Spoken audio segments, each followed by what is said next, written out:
libros auxiliares. Bueno, para iniciar vamos a hablar sobre el ciclo contable. El ciclo contable quiere decir que todos los contadores cumplen un proceso que se establece en las normas y en las leyes. ¿Para qué? Para que su trabajo se realice con mayor precisión, exactitud y orden. ¿Qué es el ciclo contable? El ciclo contable es un proceso ordenado, sistemático, que va desde la realización de comprobantes y registro de los libros principales y los auxiliares hasta la elaboración de estados financieros. Este cuenta con 3 etapas. La etapa de apertura. Al aperturarse o al abrirse la cuenta, se inicia el ciclo contable con las aportaciones de los socios y de los dueños. Acá, estas aportaciones se registran en el inventario inicial general de la contabilidad y sirve para realizar el balance general inicial y el comprobante de apertura, que este nos va a dar paso a abrir los registros en los libros, tanto obligatorios como auxiliares. Luego tenemos la etapa de movimiento, que acá es donde se realizan todos los registros de las empresas, tanto en los libros auxiliares como en los libros obligatorios, que los conocemos, igual lo voy a mencionar, que son el libro diario, el libro mayor y el libro de inventario. Acá se realizan todas estas anotaciones y dependiendo de la necesidad de la empresa puede ser diaria, semanal, mensual o quincenal. Cabe destacar que cada uno de estos registros deben tener un soporte que los avale. ¿Por qué? Porque al finalizar el contador va a realizar un balance que nos va a indicar si estos registros están cumpliendo con las normativas que se requieren. Y por último tenemos el cierre. En esta etapa se encuentra un asiento que se llama asiento de ajuste, que se registra en el comprobante inicial de la contabilidad.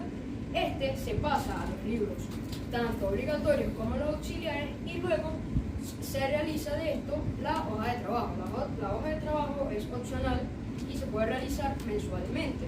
Esto sirve para realizar el balance general y el estado de resultados. Posteriormente se realiza el comprobante de cierre, que como él lo dice, se dice anual y nos sirve para realizar el balance consolidado y el inventario general final. El balance consolidado y el inventario general final pasa a ser en nuestro próximo ciclo contable el balance general inicial y el inventario general inicial de la contabilidad. ¿Por qué iniciamos hablando sobre el ciclo contable? Porque, como bien lo mencionó la profesora en reiteradas oportunidades, todo tiene una razón de ser, ¿verdad? Entonces no podemos hablar sobre los libros auxiliares sin conocer un poco de cómo va todo este proceso. Sin más nada que agregar, sea mi palabra, la próxima compañera. Buenas tardes, mi nombre es Ariel Sánchez y yo les vengo a hablar sobre la definición de los libros auxiliares. Como lo nombró mi compañera, los libros auxiliares son libros complementarios de los libros principales, que se registran de forma detallada, que vienen, como ya lo comenté, de los libros principales. Ellos nos aportan una facilidad para dividir el trabajo y también se registran de forma con el orden cronológico. Los libros auxiliares se llevan a medida de la capacidad de la empresa, es decir, como ellos lo necesiten.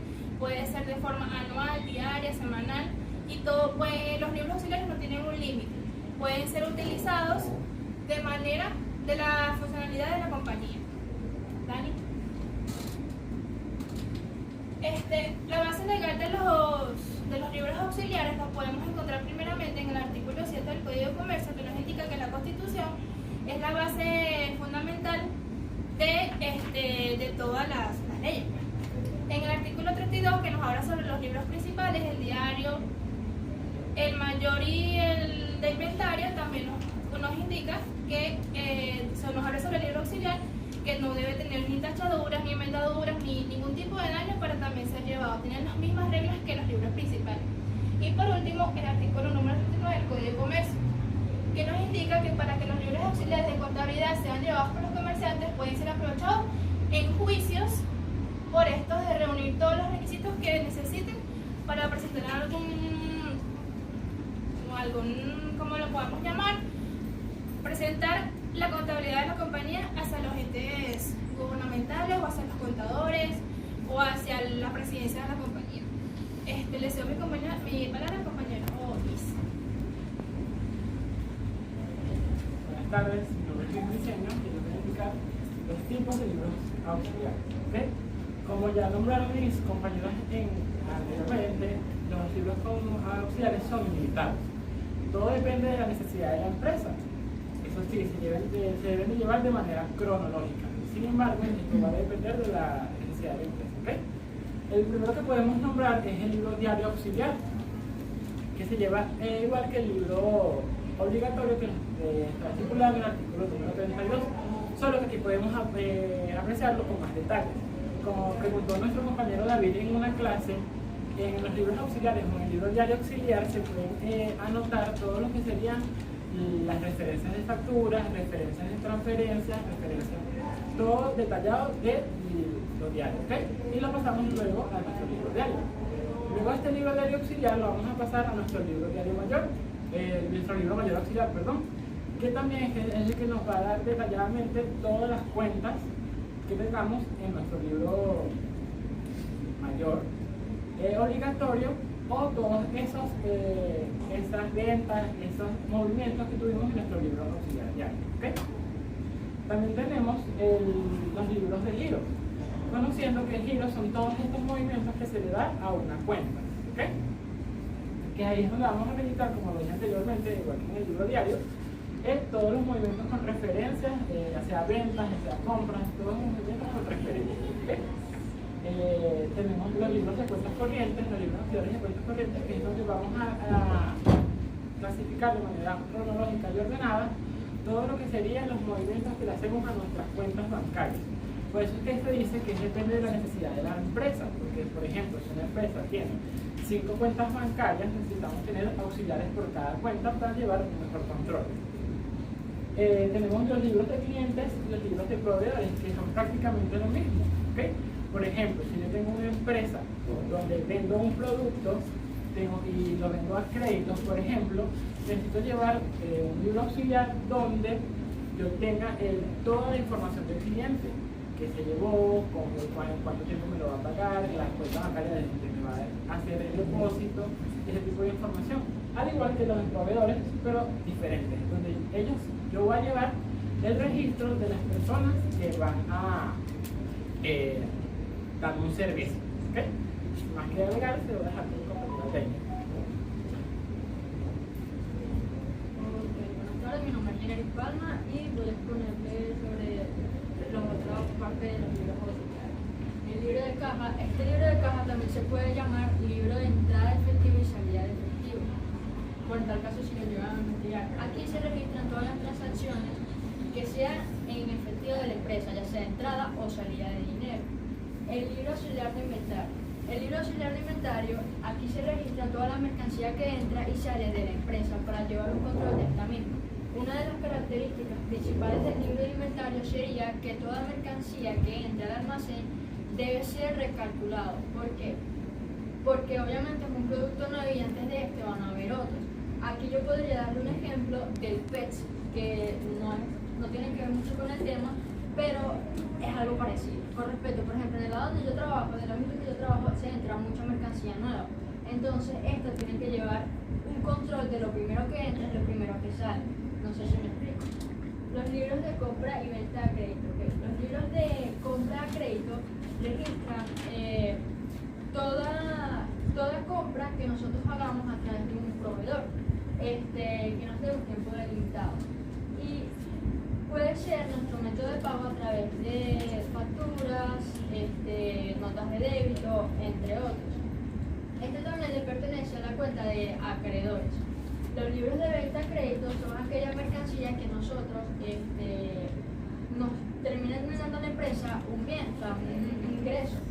Y esta también tiene un plazo indefinido para nosotros tener el ingreso. Los libros de auxiliar de cuentas por pagar y de cuentas por cobrar, las libros de cuentas por pagar son aquellas donde se registran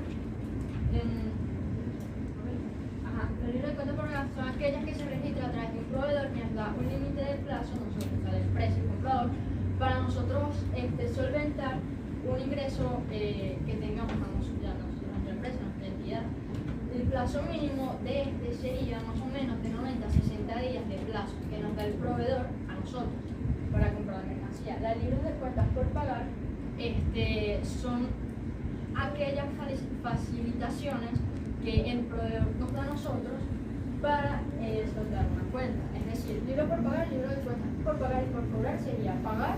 Nosotros nos dan un límite de tiempo para poder consolidar todo el gasto que tengamos para recibir la mercancía. Y de cobrar sería nosotros el límite determinado de tiempo que le damos a un proveedor o a un cliente para que nos genere a nosotros ese préstamo que le hicimos. Sin más nada que agregar, lo dejo con mi siguiente compañero.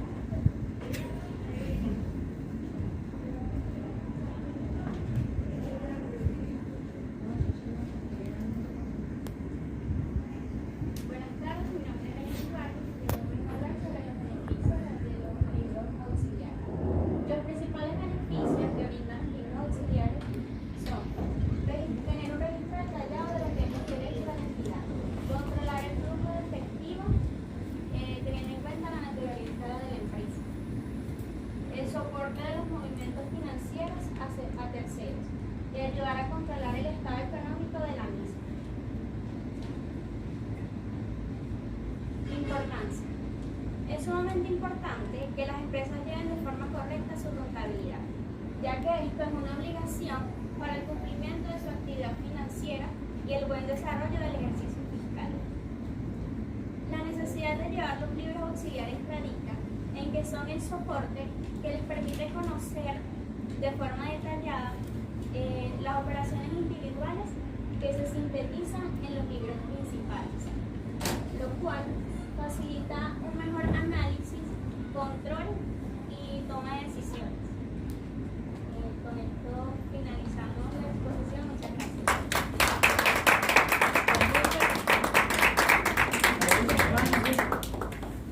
Preguntas, chicos, al grupo.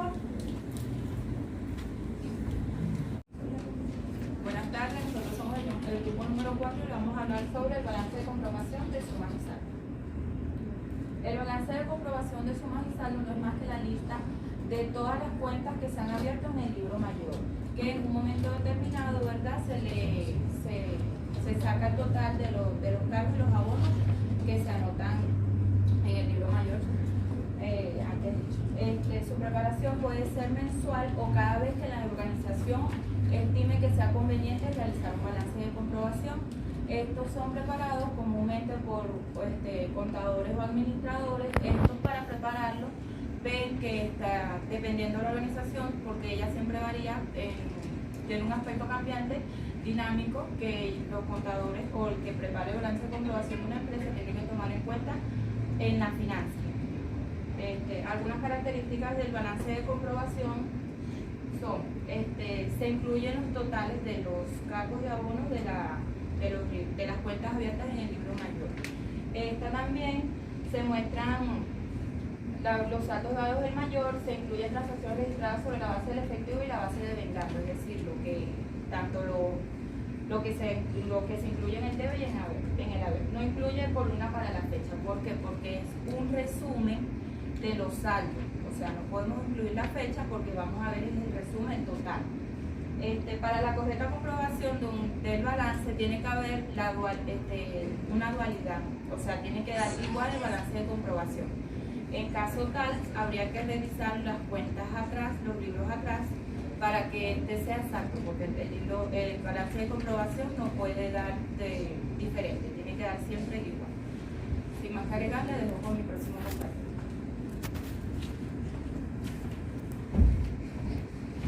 Bueno, muy buenas noches, compañeros y presentes demás. Mi nombre es Juan Escalona y a continuación estaré presentando el tópico de los tipos de balance que se presentan en la contabilidad. Dentro de la contabilidad se presentan y se pueden mencionar dos tipos principales de balances. En general, el balance que es de sumas y saldos y el balance general. En la clasificación de los tipos de balance general se encuentran distintas características como encontramos acá, que es comparativo, consolidado, estimativo y proforma. Esto en cuanto a los balances generales.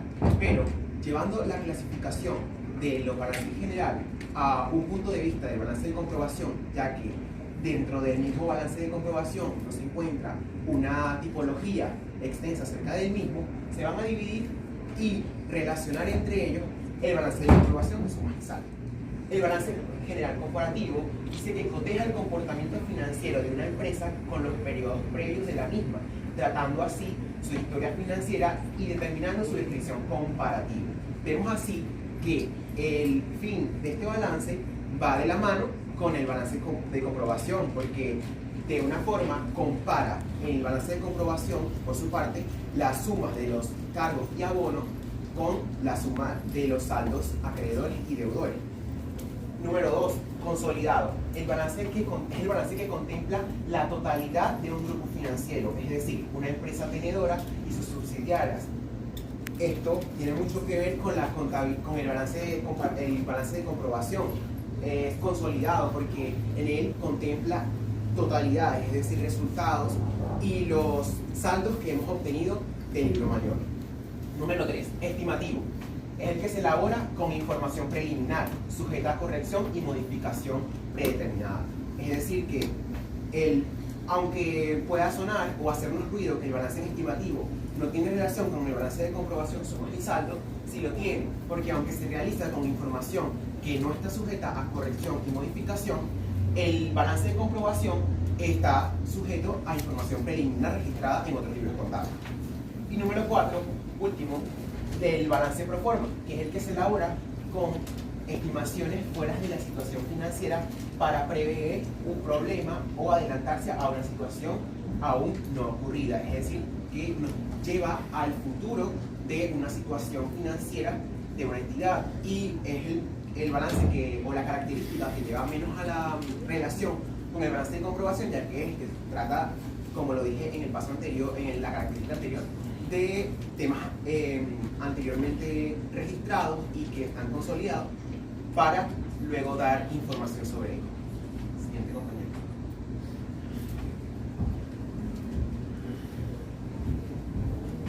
Buenas tardes, mi nombre es Oberlin Guerra y en el día de hoy vengo a hablarles un poco sobre los aspectos legales que presenta el balance de sumas y saldos.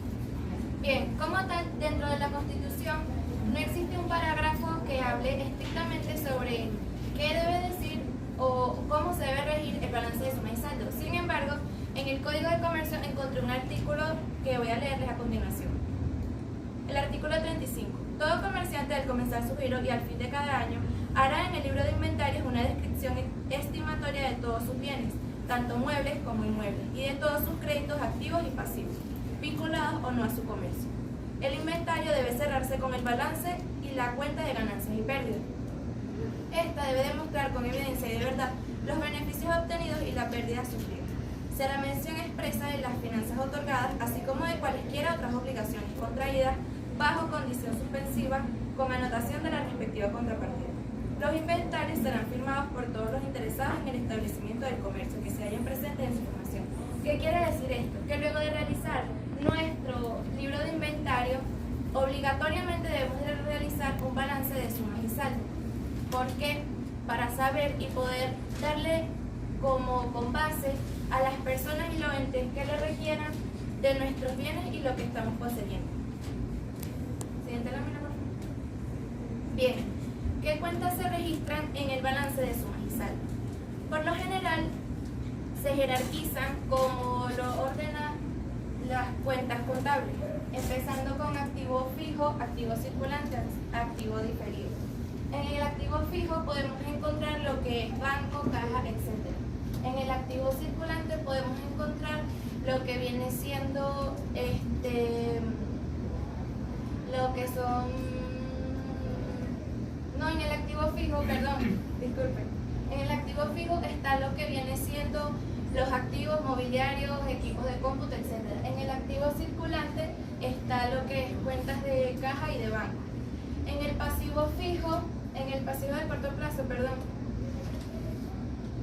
está lo que viene siendo Cuentas por pagar.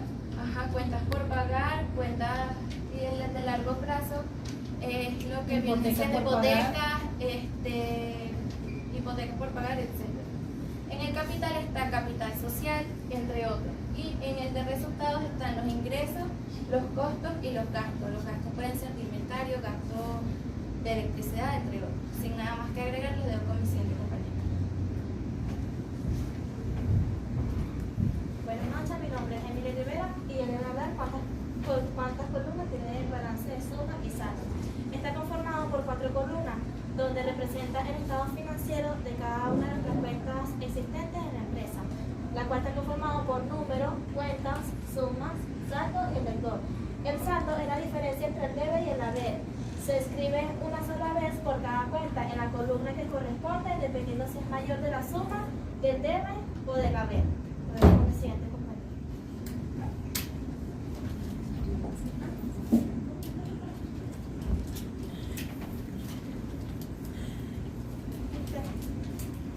Ok, los libros necesarios para realizar el balance. Para realizar el balance debemos sentarlo primero en el libro diario para luego pasarlo al libro mayor. Para tener todas las operaciones en el libro diario que se digan todas ejecutadas.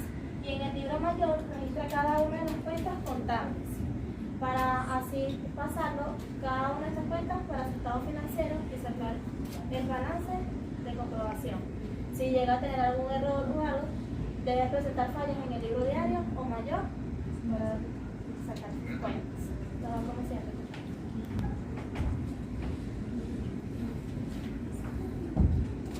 Muy bien, el siguiente tópico a tratar serían los pasos previos para la elaboración del balance de sumas y saldos.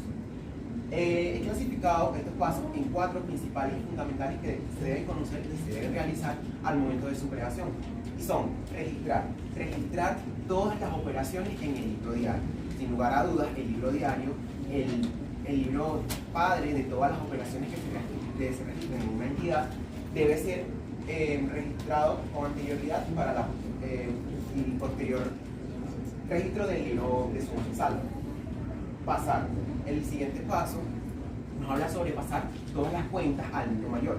Ya centrándonos en lo que es el libro mayor, debemos pasar cada una de las cuentas y asientos que tenemos en nuestro libro mayor, donde se reflejarán los importes realizados de los cargos y los importes de los abonos. Sumar. Por cada cuenta, en este paso, se sumarán por un lado, es decir, por un lado, el izquierdo, la suma de los cargos y por el otro, la suma de los abonos. Calcular. El último paso previo para la elaboración del balance de comprobación es calcular el saldo de cada cuenta. El saldo de cada una de las cuentas del libro mayor, centrándonos en el mismo, se va a obtener como la diferencia entre la suma de los débitos y la suma de los créditos. Este será el saldo de las cuentas. Pasos a cumplir para la elaboración del balance de suma y saldo o comprobación. Se divide en 3 pasos que van a dar como resultado nuestro balance de comprobación. Y es crear una tabla que debe estar compuesta por filas y por columnas. Las filas, obviamente, de forma horizontal y las columnas de forma vertical. En estas filas y columnas, las columnas específicamente se encuentran o se colocarán la suma de los débitos, la suma de los créditos, los saldos acreedor y deudor, con un orden prescrito previamente, y que es evidente que las últimas 2 columnas, es decir, las del saldo deudor y acreedor, serán alteradas y afectadas según el saldo de cada una de las cuentas, es decir, sea deudora o sea acreedora. Paso número 3, realizar la suma de todas las filas de cada una de las columnas. Aunque esto pueda sonar un poco confuso, las filas son también llamadas, son las que están de forma horizontal, pero en las columnas representan una casilla. Cada una de ellas se debe sumar de forma vertical para obtener el resultado de dicha columna. Así, encontrar la suma de los débitos, la suma de los créditos y la suma de los saldos acreedor y deudor. Paso número 3, comprobar la suma de las cuentas, la suma de las cuentas primero, porque este paso lo podemos dividir y es el que en sí le da la forma y el fondo a nuestra balance de comprobación, porque si bien lleva el nombre de comprobación, es donde entramos a comprobar que la suma de todos los débitos y la suma de todos los créditos ejecutados coincidan entre sí. De no ser así, evidentemente se encuentra con un error que más adelante conoceremos que puede influir en estos errores que se presentan en el balance de comprobación. Y como paso número 4, último pero no menos importante y más fundamental, es el paso de comprobar la suma de los saldos. Tanto la columna del saldo acreedor como la columna del saldo deudor se deben comparar y llegar al resultado que coincida para así examinar nuestro balance de comprobación y dar por sentado que está realizado correctamente. Mi siguiente compañero hablará sobre la exposición. Buenas tardes, mi nombre es David Aponte y iremos a presentar los errores más comunes que ocurren en el balance. Al realizar un balance, las sumas de la columna del haber y la suma de la columna del debe deben coincidir. Si no pasa esto, seguramente ocurrirán algunos de estos errores. El primer error más común, error de la suma de una o ambas columnas. Suena muy tonto, pero a la hora de sumar las columnas puede ser que hayamos omitido un número, omitido un valor, o sencillamente la calculadora nos falló y tenemos que verificar de nuevo para ver si esto está correcto. Error número 2, error de suma de los movimientos de alguna cuenta del libro mayor. Como explicó mi compañera, para realizar el balance de comprobación se necesita primero pasar por dos libros, que es el libro diario y el libro mayor. Sin estos dos libros nos es posible realizar este balance. Uno de los errores más comunes es cuando en el libro mayor, en alguna suma de alguna cuenta, nos equivocamos, omitimos un error. Haber cargado el abono en cuenta del mayor, una cantidad distinta registrada en el libro diario. Para hacer un libro mayor necesitamos tener un libro diario. Al pasar las cuentas del libro diario al libro mayor, es posible que hayamos sumado o colocado una cantidad incorrecta de que posee el libro diario. Haber omitido en el libro mayor el registro de un cargo, un abono de uno o varios asientos del libro diario. Para realizar un libro mayor se necesita varias cuentas, está regido por varias cuentas.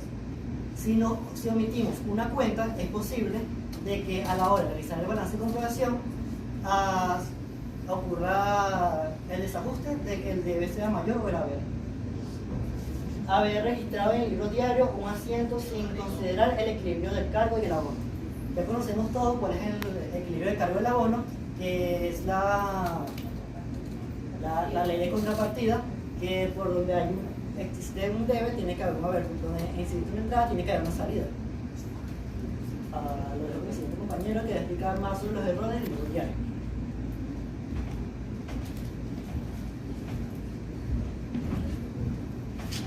Anteriormente, como lo explicó mi compañero, puede ser que en los balances de comprobación hemos tenido unos errores, y sus errores más comunes pueden ser por omisión o petición de cifra de la cuenta, anotación incorrecta en alguno de los libros, de una cuenta en el debe o en el haber o en el de ambas, errores en las cuentas, fallas de números en una de sus cuentas.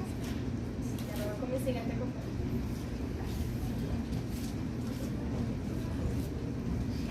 Como mencioné anteriormente, existen los errores más comunes donde se puede percibir de la siguiente forma de que la columna del debe no coincida con la columna del haber. Pero ahora, hay veces que las columnas coinciden, pero puede existir algún error. ¿Cuáles son los errores no posibles de descubrir?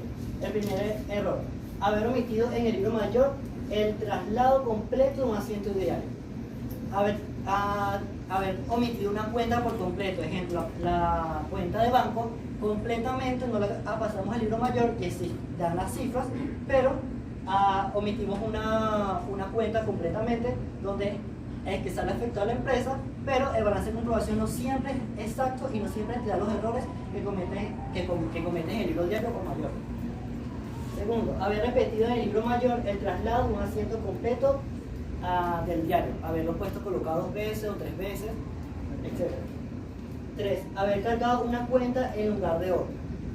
Un ejemplo sería que en vez de colocar el nombre de una cuenta, coloques por error el nombre de otra. Ejemplo, pasar bancos a ventas, coloques cuentas a cobrar a ventas, igual ejercicio cuadro, pero no es cierto. Y igualmente que haber abonado una cuenta en lugar de otra, pasa lo mismo con la cuenta de abono.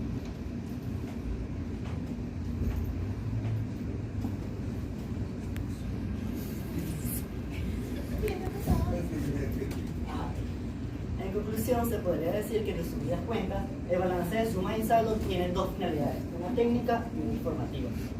De la técnica, mediante él se puede verificar que los asientos contables cuadren correctamente a sí mismo cuando el cierre de una empresa se hace. De manera correcta, esta puede revisar este balance para así obtener datos reales en cómo están las cuentas o cómo se encuentra la situación de la empresa, si está prosperando, si tienen deudas, y conocer, como dijo mi compañera, el inventario cómo se encuentra la empresa. Y una finalidad informativa, cuando se comprueba si se produjo algún error en el libro mayor o si por el contrario las cantidades coinciden con las anotadas del diario. Sirviendo para si alguna vez al hacer el libro diario creemos que está bien y a pasar al libro de mayor y después el balance de comprobación, estas no coinciden, ya tenemos la información de que cometimos un error en el libro diario o en el libro mayor. Sin más que agregar, esta es nuestra exposición. Gracias por escuchar.